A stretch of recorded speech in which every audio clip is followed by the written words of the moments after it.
इस साल होने वाले लोकसभा चुनावों के लिए देश का सियासी पारा हाई है, जहां एक तरफ कांग्रेस और इंडिया अलायंस के तमाम दल फिर से सत्ता वापसी के लिए जीतोड़ प्रयास कर रहे हैं, तो वहीं दूसरी तरफ बीजेपी का दावा है वो इस बार चुनावों में हैट्रिक बनाएंगे। क्या रहेंगे 24 के आम मुद्दे, इसी को लेकर बातचीत करेंगे। दिल्ली प्रदेश बीजेपी व्यापार प्रकोष्ठ के सह संयोजक रामदास मलिक जी हमारे स्टूडियो में हैं। जानेंगे इनसे कैसा होगा 24 का सियासी सफर। मलिक साहब, बहुत बहुत स्वागत है आपका नवोदय टाइम्स पंजाब केसरी में। धन्यवाद जी, क्या लगता है 24 के चुनाव बेहद नज़दीक हैं। कांग्रेस भी दावा कर रही है कि देश के अंदर तमाम अहम मुद्दे हैं, गरीबी है, बेरोजगारी है, भ्रष्टाचार है। इन मुद्दों के आधार पर वो मैदान में जाएंगे। तो वहीं बीजेपी के पास भी गिनाने के लिए बहुत कुछ है। आप खुद बीजेपी व्यापार प्रकोष्ठ से जुड़े हुए हैं, क्या कहना चाहेंगे? देखिए, उनका कहना बेकार है। उनके पास कुछ है नहीं। क्या है कांग्रेस के पास? ये तो सब इकट्ठे हो रहे हैं मौका देख के। इन्हें कौन पूछ रहा है?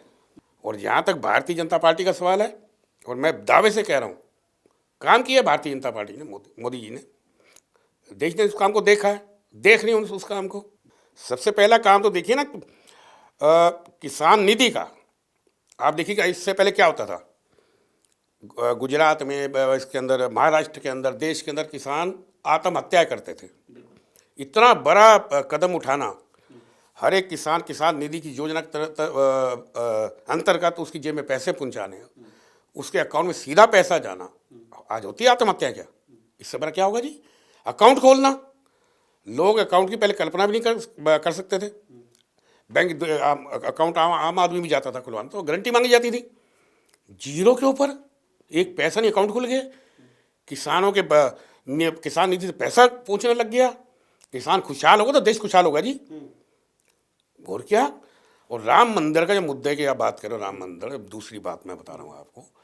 500 साल से लटका हुआ मुद्दा, 500 साल की तपस्या, और जो हमें वो दुखदाई नहीं है कि वो सत्ता दूसरों के हाथ में थी। ये समय जो गया, ये दुखदाई है हमें। ये हमें अपनों ने लूटा, हमें अपनों ने आके मारा ना आके। अच्छा, 22 तारीख को उद्घाटन है, प्रधानमंत्री नरेंद्र मोदी खुद वहाँ रहेंगे और जो तमाम तैयारियां वहाँ भी चल रही है उसका जायजा लिया जा रहा है। पूरा आला कमान लगा हुआ है। आपको लगता है कि जो सपना 500 सालों से हर सनातनी देख रहा था, अब उसके पूरा होने का वक्त आ गया है? 22 तारीख बेहद नज़दीक है। देखिए, आने वाले इतिहास में ये स्वर्ण वर्ष के रूप में लिखा जाएगा 24 का। 2024 को स्वर्ण वर्ष के रूप में लिखा जाएगा जी। दिवाली तो हर एक साल मनती है। ये दिवाली 500 के साल आने वाली दिवाली है। ये महा दिवाली है सनातनियों के लिए। और देखना कैसे देश जगमगाएगा उस दिन। मैं आपको क्या बताऊं कि मैं 3 दिन जेल में भी रहा। अयोध्या मंदिर के में मेरठ में मुझे गिरफ्तार कर लिया गया था। तब हमारे सांसद थे कालका दास जी, करोड़बाग से जो सांसद रहे हैं। हाँ, उनके साथ में अभी हम भी रहे जेल के अंदर। तो उन दिनों के हमने देखा ना कि अपने वहाँ मुलायम सिंह की सरकार थी, यादव, मुलायम सिंह यादव जी की, अब तो स्वर्गीय हैं वो। कैसे गोलियाँ चलवाई यार उन पे, निहत्तों पे।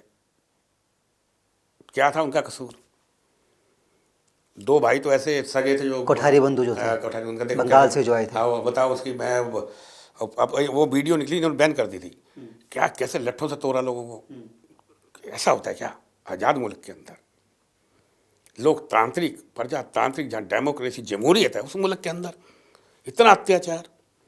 और किसने किया? एक सनातनी हिंदू ने नहीं किया ना, अपनी कुर्सी के लिए, सत्ता के लिए, वो वोट मुझे मिल जाए मुसलमानों के। लेकिन आज मैं एक बात बता दूं आपको, बहुत बड़ी बात बता रहा हूँ। जब मुसलमान समझ चुका है, आज का जो मुसलमान है, मुसलमान वोट समझ चुका है कि उसका इन्होंने इस्तेमाल किया है। अब जैसे 3 तलाक का मुद्दा था जी। 3 तलाक के अंदर अगर तलाक किसी धी बहन बेटी को हो तो उसके भाई को तकलीफ होगी, चाचे को होगी, बाप को होगी, पूरे परिवार को होगी ना। उसके हटने से उनको कितनी राहत मिली है कि ऐसा काम आज तक नहीं कर पाया, उसको कर देना। ये मील के पत्थर नहीं है क्या? साबित नहीं होंगे क्या? पहले ये कहता है 370 हटाओ, वहाँ खून की नदियाँ बहेंगी, वहाँ एक पानी की बूंद नहीं भाई, ये हो जाएगा, वो हो जाएगा। हुआ कुछ? एक पानी की बूंद भैया, वहाँ पर कितनी शांति से हुआ काम। नहीं, मुसलमान तो सुरक्षित मानता अपने आप को मोदी सरकार में, बहुत सुरक्षित, अच्छा मान रहे हैं। अब देखना इनका, मैं बताऊँ आपको क्या होगा। और जो मेरा अपना हाल करना, मेरी अपनी जो हम भी घूम रहे हैं, हम भी देख रहे हैं, 450 से पार होंगे इस बारी 100% होंगे, देख लेना। क्यों?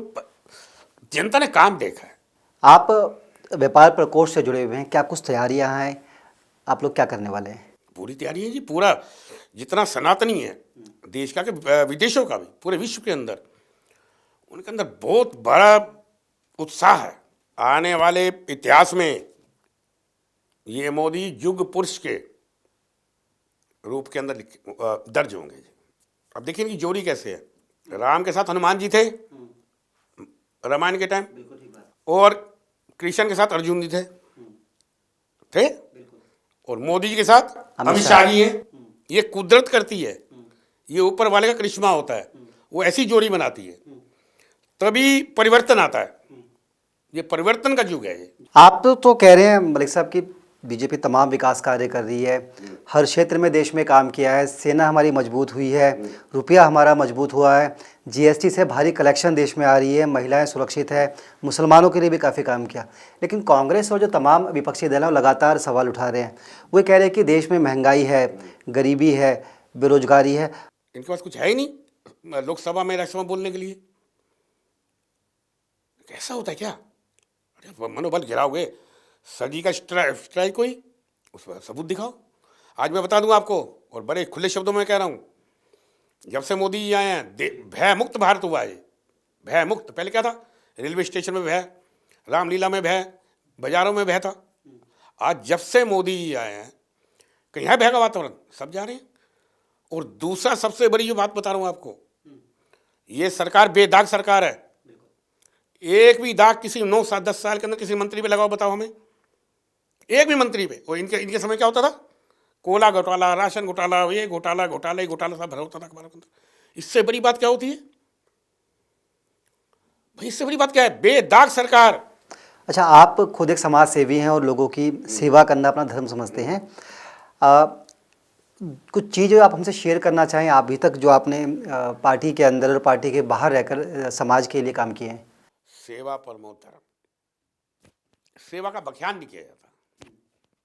सबसे बड़ा काम जो है, लड़कियां जो होती हैं गरीब परिवारों से, उनकी शादी नहीं हो पाती पैसों की वजह से।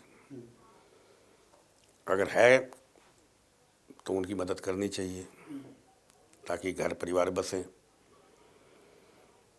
और समाज सेवा का ये एक तरीका होता है। समाज सेवा के अंदर प्रचार के लिए समाज सेवा नहीं होना चाहिए। समाज सेवा दिल से होनी चाहिए, हृदय से होनी चाहिए। आप अगर हृदय से करेंगे तो भगवान को भी मंजूर होगी, और जिनको दिया जाएगा उन्हें भी अच्छा लगेगा। कि कोई आप प्रचार करें तो बेचारे अपने आप में हीन भावना महसूस करते हैं।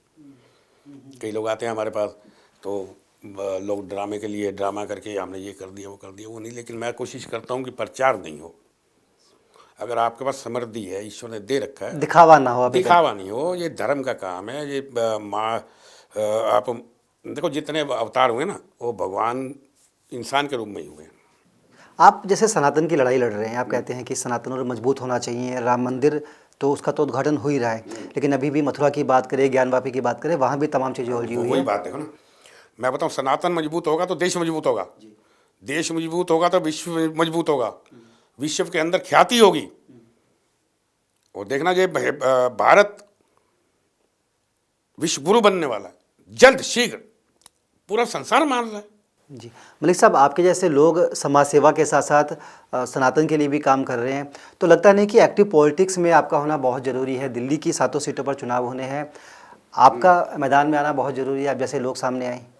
देखिए, ऐसी कल्पना नहीं करनी चाहिए।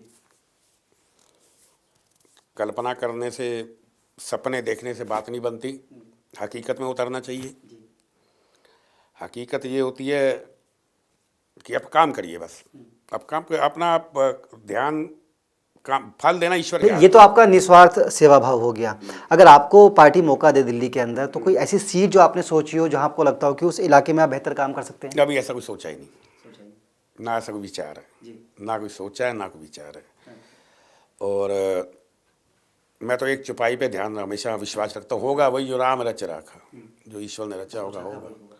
एक आखिरी सवाल आपसे लेंगे। 22 तारीख के लिए आप क्या कहना चाहेंगे? उस दिन जिस तरह से भव्य राम मंदिर का उद्घाटन हो रहा है, लोगों के लिए क्या मैसेज होगा आपकी तरफ से?